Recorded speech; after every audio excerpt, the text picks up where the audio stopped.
Apocalipse capítulo 2, versículo 8, diz assim a palavra do nosso Deus: e ao anjo da igreja em Esmirna escreve: isto diz o primeiro e o último que foi morto e reviveu. Conheço as tuas obras, e tribulação, e pobreza, mas tu és rico, e a blasfêmia dos que se dizem judeus e não o são, mas são sinagoga de Satanás. Nada temas das coisas que há de padecer. Eis que o diabo lançará algum de vós na prisão, para que sejais tentados, e tereis uma tribulação de 10 dias. Ser fiel até a morte, e dar-te-ei a coroa da vida. Quem tem ouvidos, ouça o que o Espírito diz às igrejas. O que vencer não receberá o dano da segunda morte. Obrigado, Deus, pela tua palavra, em nome de Jesus Cristo, amém.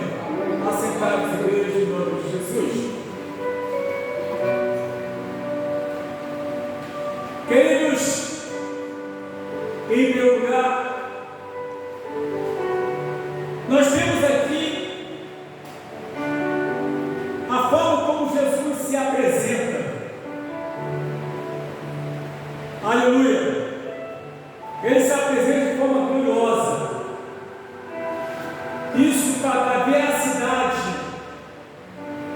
àquela igreja, a sua própria palavra. E às vezes eu fico meio que pensativo quando alguém fala: estou na prova, estou na luta, e até eu mesmo me coloco no meio dessas pessoas,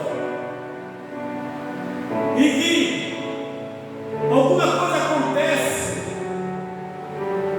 que não estava previsto para nós, pelo menos no nosso querer.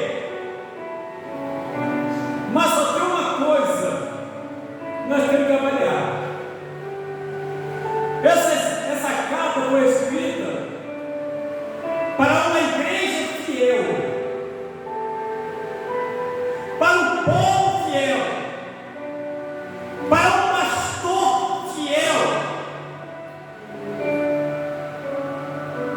Quando ele se apresenta de forma que diz: ao anjo da igreja em Esmirna, escreve. Esmirna, uma localidade aonde havia uma comunidade cristã.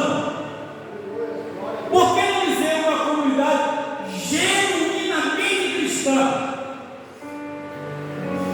No depois vocês não vão entender isso. Por que genuinamente cristã? Isto diz o primeiro e último, o que foi morto e reviveu. Aleluia. Conheça as tuas obras, e tribulação, e pobreza, mas tu és rico, e a blasfêmia dos que se dizem judeus e não são, mas são sinagogas de Satanás. Naquela cidade de Esmirna, ali naquela comunidade cristã, havia ali também uma comunidade judaica. Também havia uma época em que os judeus não gostavam dos cristãos de forma nenhuma. E então, na verdade,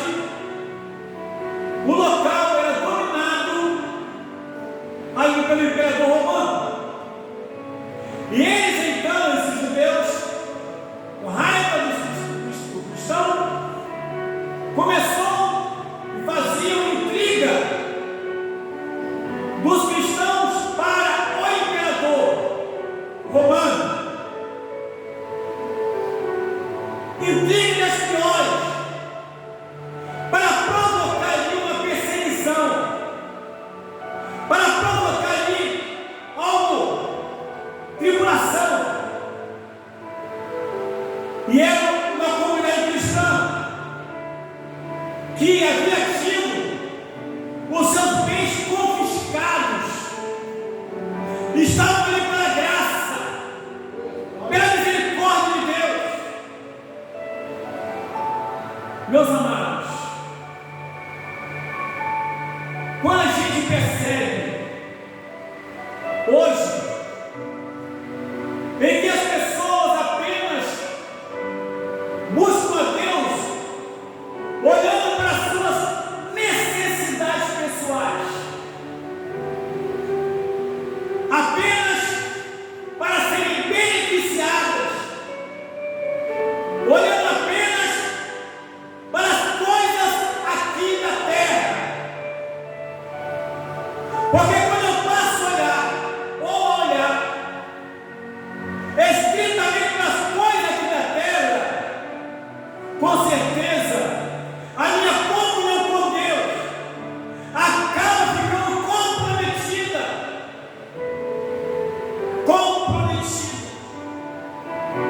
Isso também nos traz um abalo, porque começa a causar um certo afastamento.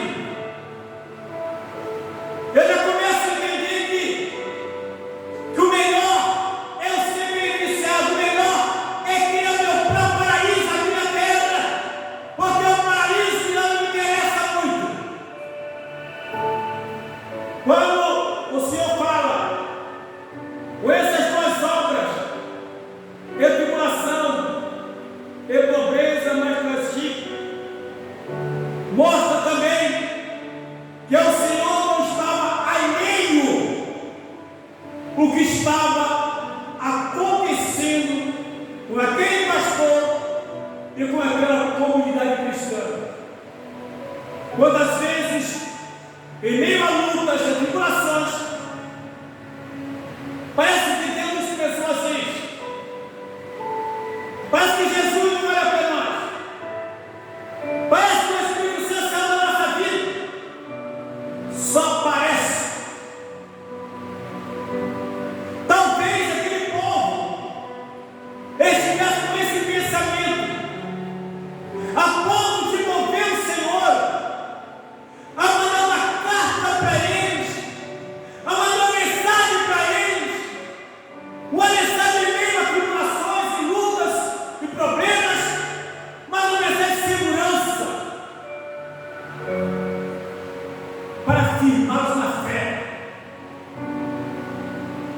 Alguém achar que está firmado na fé só porque não tem luta, lendo engano.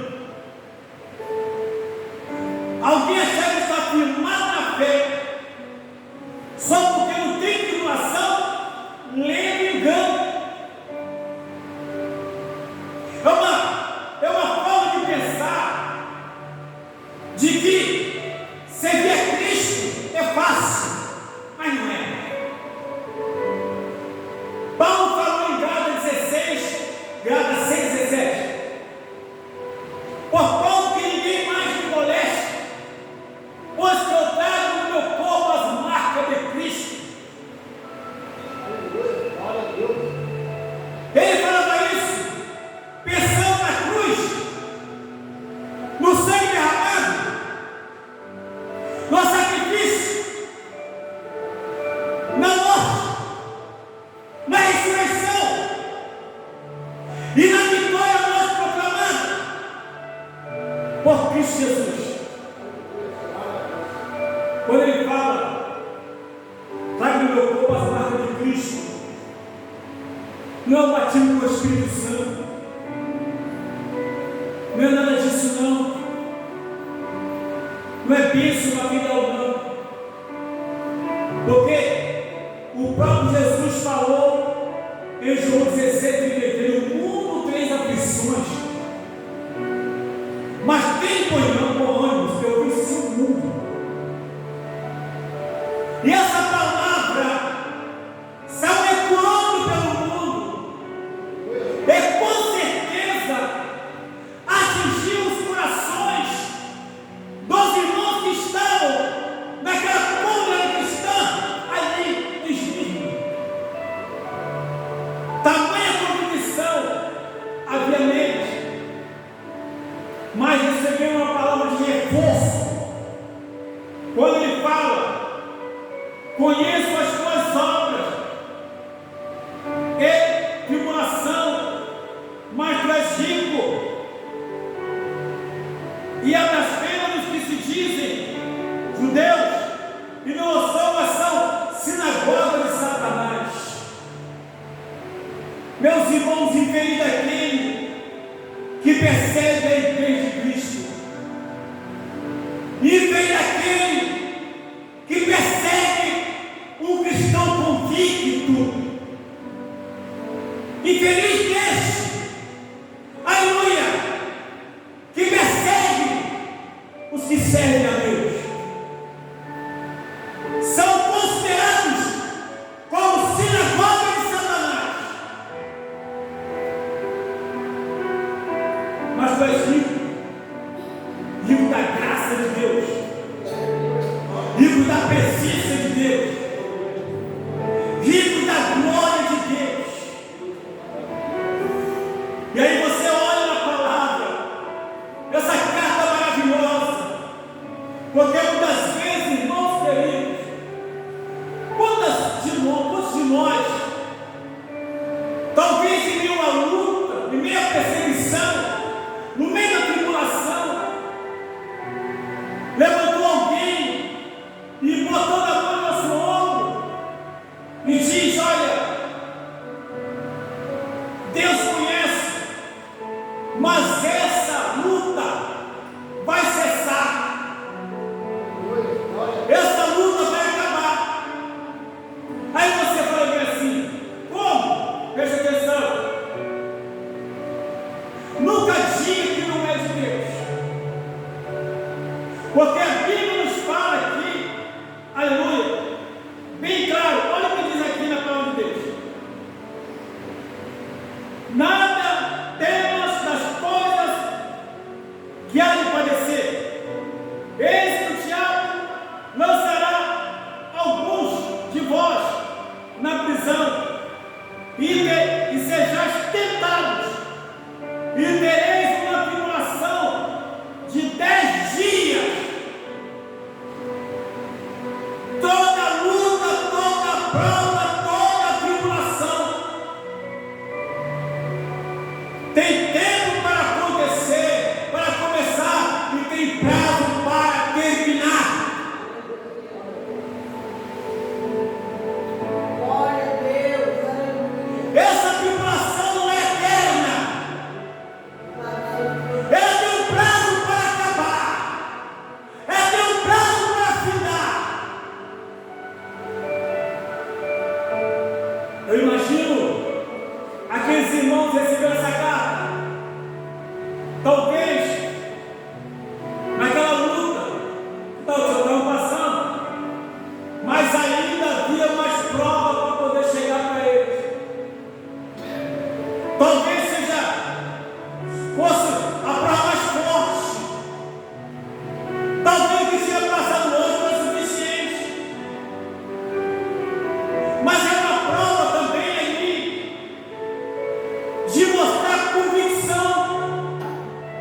Se no meio da luta, no meio da prova, eu não consigo mostrar convicção, a fé que tenho em Cristo Jesus, então que cristão eu sou? Que tipo de cristão eu sou? Aleluia!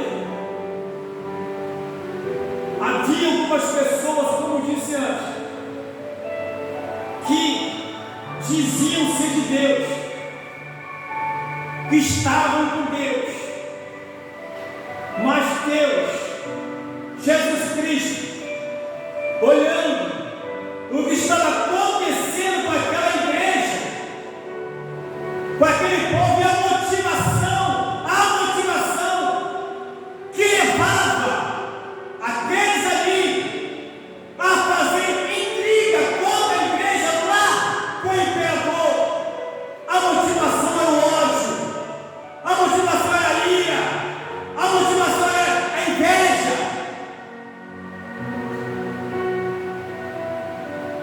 Irmãos amados,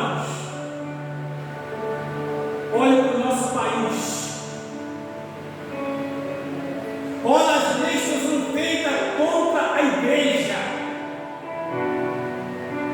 Acordemos, levantemos a nossa cabeça. Não é tempo de brigar, não é tempo de discutir, não é tempo de confiar em homens, porque aquele povo já se mostrou. Não confie em pessoas, não confie em homens. Eu sou o Deus de vocês. Ser fiel até a morte. Muitas vezes, irmãos, nós confiamos no homem. No homem. Quando eu confio no homem, eu estou mostrando que eu não confio em Deus. Deus não é suficiente para entrar na minha guerra, para entrar na minha batalha. E o próprio Jesus Cristo falou, ali em Mateus 16:18, e as portas do inferno não prevalecerão contra a igreja. Isso quer dizer que no meio da luta, no meio da prova, no meio do levante, contra o povo de Deus, o povo deve permanecer firme, crente, fiel, caminhando, dando glória, pregando, ensinando, orando, jejuando, dando glória ao Senhor, para que o nome dele venha a ser glorificado. Aleluia! Glória a Deus! Uma igreja fiel passa a prova mesmo. Um crente fiel passa a prova mesmo. Não pense que ser cristão vai ter uma vida tranquila, não. Esquece a vida tranquila.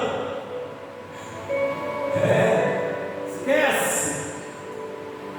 Não pense em ser cristão, aleluia, vai ter uma vida, aleluia, com aquele mar tranquilo, aleluia. Eu lembro muitas vezes, os irmãos têm uma ideia, eu dentro de um rebocador, foi dessa vez vai afundar todo mundo. A onda batia, o bicho dançava para tudo quanto é lado. Eu falei, agora a água entrava para dentro do rebocador. Não era fácil, não. Eu lembro uma vez que eu estava subindo naquela cesta e de repente eu escorreguei, minha mão escorregou, eu caí na borda do rebocador. Se eu cair da água, é esse me pegar.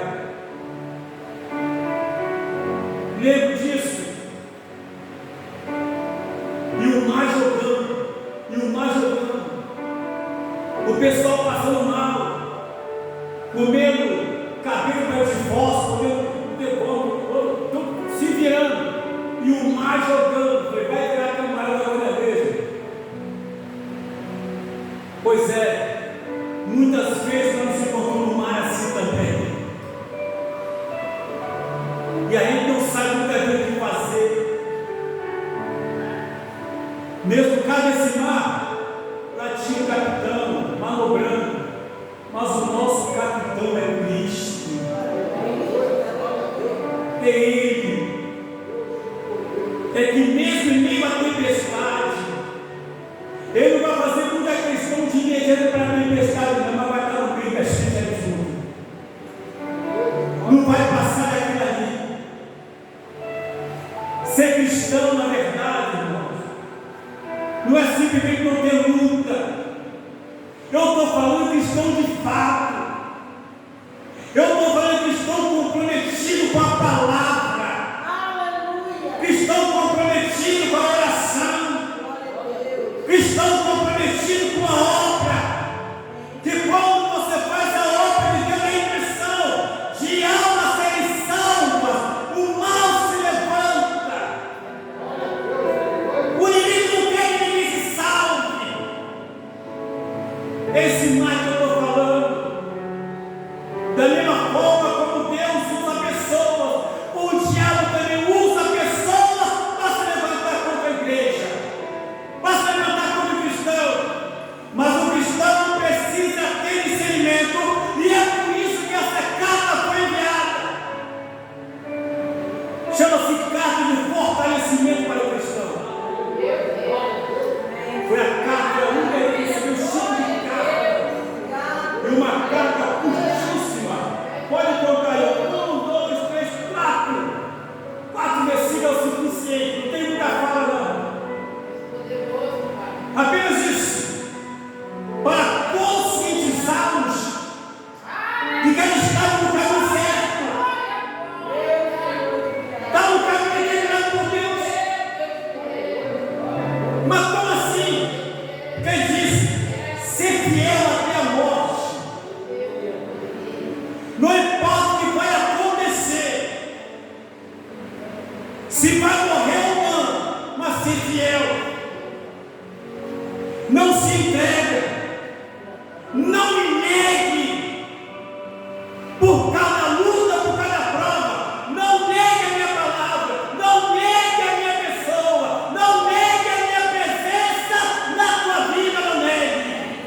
Ser fiel até a morte. Aleluia. E dar-te-ei a coroa da vida.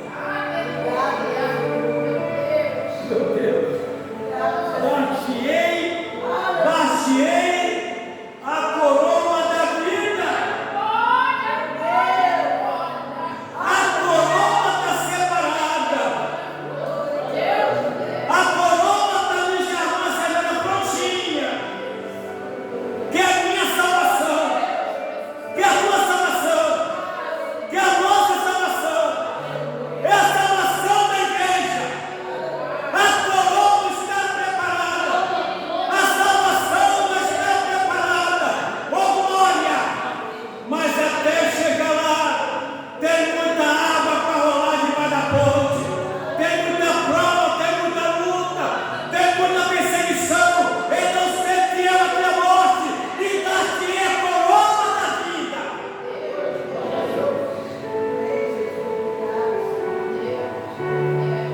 Meus irmãos, aqui em Apocalipse 14, 13, diz o seguinte: aleluia, que bem-aventurados que desde agora morrem no Senhor. Sim, diz o Espírito, que descansarão nas suas fadigas e as suas obras os acompanharão. Aqui você tem obra, vou dar alguns exemplos de obra: fidelidade, mansidão, domínio próprio, fé, amor, mobilidade, bondade, ganhar alma, socorrer o necessitado, se envolver na obra, se envolver com Cristo, ter prazer em adorá-lo, ter prazer em falar dele, sobre ele, ter prazer em louvar. Quando alguém pega o microfone para louvar, com prazer para glorificar o teu nome. Quando alguém pega o microfone para pregar, não é para reclamar ou murmurar, mas para glorificar o nome dele. Oh, aleluia! Adianta ser rico, mas não ser pobre de Deus? Não adianta ser rico. Porque agora eu não tinha nada, eu tenho 10 casas. Eu andava de velocípede, agora eu tenho Rolls Royce. Eu morava na comunidade, agora eu moro em Copacabana. Eu tinha um supermercado, agora eu tenho 100 supermercados. Fica aí com tudo isso, supermercado. Fica aí com tudo isso. E vai dando ordem. Fica aí. Pastor, é proibido? Claro que não é proibido. Mas as pessoas se apegam às coisas terrenas e começam a esquecer de Deus. Se apega a tantas coisas materiais que acabam se esquecendo de Deus. Mas esse povo aqui recebeu uma carta maravilhosa. Saiba de uma coisa maravilhosa, porque diz a palavra de Deus: nada temas das coisas que há de padecer. Não foi prometido casa, não foi prometido carro, não foi prometido dinheiro, riqueza, ouro, prata.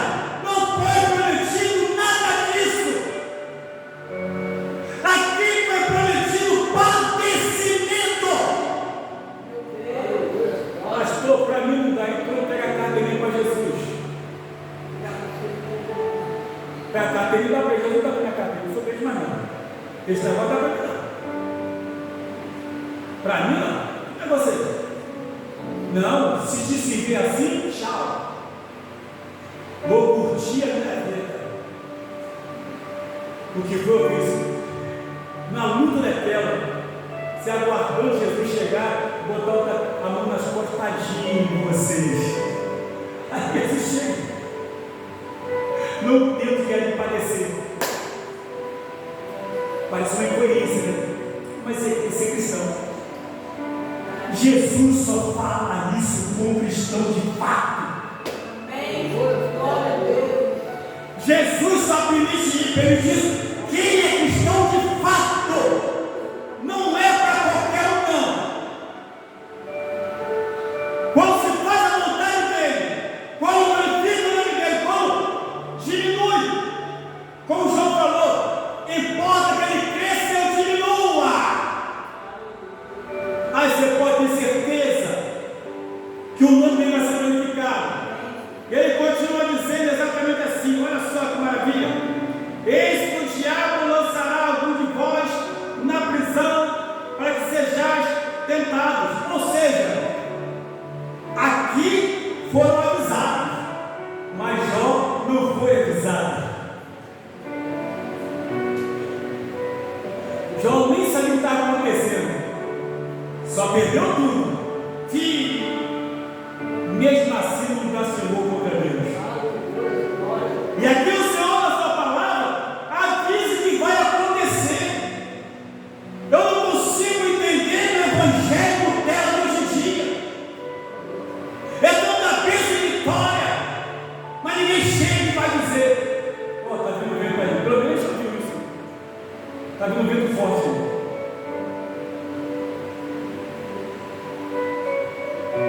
Está vendo a pedreira aí? Deus avisa. E as pessoas não querem ouvir isso, não. Deus avisa, é capaz de dizer que é o inimigo que está falando a Deus. Mas aqui diz a palavra de Deus: eis que o diabo lançará algum de vós na prisão, para que sejais tentados, e tereis uma tribulação de 10 dias. Mesmo no início, a palavra de ordem é: ser fiel até a morte. Ser fiel até a morte. Aí sim receberá a coroa da vida. Pensa que é molezinha? Uma vez salvo para sempre. Tá? Não muda não. Não muda não. Quem tem ouvidos, ouça o que o Espírito diz às igrejas. O que vencer não receberá o dano da segunda morte. Na morte aqui o que? É a prestação de conta aquele dia. A pessoa morre agora sem Cristo, e depois tem a morte eterna, tormento eterno, tormento eterno. Ser fiel até a morte. Se vencer, pode ter certeza, eu garanto um lugarzinho no céu, eu garanto o teu lugar na mesa, naquela refeição maravilhosa, eu garanto, é a Bíblia que fala, não sou eu não, é Jesus que garante essa nossa vitória. em nome do Senhor Jesus Cristo. Glórias a Deus. Fiquemos de pé. Glória.